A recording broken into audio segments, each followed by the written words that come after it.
Wrapper വേടന്റെ പാട്ട് പാഠ്യപദ്ധതിയിൽ ഉൾപ്പെടുത്തിയത് പിൻവലിക്കണം എന്നാവശ്യപ്പെട്ട് സംഘപരിവാർ രംഗത്ത്. ഇക്കാര്യം ആവശ്യപ്പെട്ട് BJP അനുകൂല സിൻഡിക്കേറ്റ് അംഗം AK അനുരാജാണ് വൈസ് ചാൻസലർ ഡോക്ടർ P രവീന്ദ്രന് പരാതി നൽകിയത്. നിലപാടുകൾക്കെതിരായ പ്രതികരണമായാണ് ഇതിനെ കാണുന്നത് എന്നാണ് വേടന്റെ പ്രതികരണം.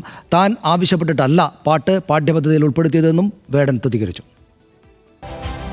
വേടന്റെ പാട്ടുകളിലും നിലപാടുകളിലും ഭാരതീയ സംസ്കാരത്തെ അറിഞ്ഞോ അറിയാതെയോ വെല്ലുവിളിക്കുന്ന ശൈലി പ്രകടമാണ് എന്നാരോപിച്ചാണ് കത്ത്. ലഹരി വസ്തുക്കളും മദ്യവും ഉപയോഗിക്കുന്ന ഹിരൺദാസ് മുരളിയുടെ പാട്ട് സർവകലാശാലയുടെ പാഠ്യപദ്ധതിയിൽ ഉൾപ്പെടുത്തിയത് പ്രതിഷേധാർഹമാണെന്നും VCക്ക് നൽകിയ കത്തിൽ പറയുന്നു. വേടന്റെ രചന പഠിപ്പിക്കാൻ കാലിക്കറ്റ് സർവകലാശാല തയ്യാറാകുന്നത് തെറ്റായ സന്ദേശം സമൂഹത്തിന് പകരുമെന്നാണ് ആരോപണം. 4ാം വർഷ ഡിഗ്രി കോഴ്സിന്റെ 3ാം സെമസ്റ്റർ BA മലയാള പുസ്തകത്തിലാണ് താരതമ്യ പഠനത്തിനായി മൈക്കിൾ ജാക്സന്റെ റാപ്പ് സംഗീതത്തിനൊപ്പം വേടന്റെ റാപ്പ് സംഗീതവും നൽകിയിരിക്കുന്നത്. ഭൂമി ഞാൻ വാഴുന്നിടം എന്ന വേടൻ എഴുതിയ റാപ്പ് ഗാനമാണ് പഠിക്കാനുള്ളത്.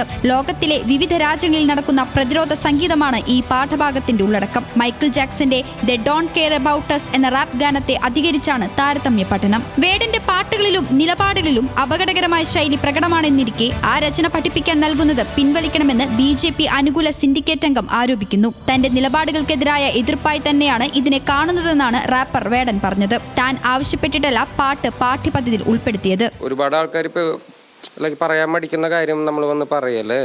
അപ്പോൾ എനിക്ക് തോന്നുന്നത് എൻ്റെ നിലപാടിനെതിരായിട്ട് നടക്കുന്ന കാര്യമായിട്ട് തന്നെയാണ്. ഞാൻ എൻ്റെ ജോലി നിർത്താൻ തീരുമാനിച്ചിട്ടില്ല. ഇതെൻ്റെ പണിയാണ്. അത് ഞാൻ ചെയ്യുമ്പോൾ എനിക്ക് രാത്രി നല്ലോണം കിടന്നുറക്കം വരുന്നുണ്ട്. ഞാൻ ഈ ജോലി തുടർന്നുകൊണ്ടേയിരിക്കും. ഇതുകൊണ്ടൊന്നും പാട്ട് നിർത്തില്ല. അത് എൻ്റെ ജോലിയാണ്. പഠിപ്പിച്ചാലും ഇല്ലെങ്കിലും വിരോധമില്ല. പാട്ട് തുടരുമെന്നും വേടൻ. ന്യൂസ് മലയാളം, കോഴിക്കോട്, കൊച്ചി.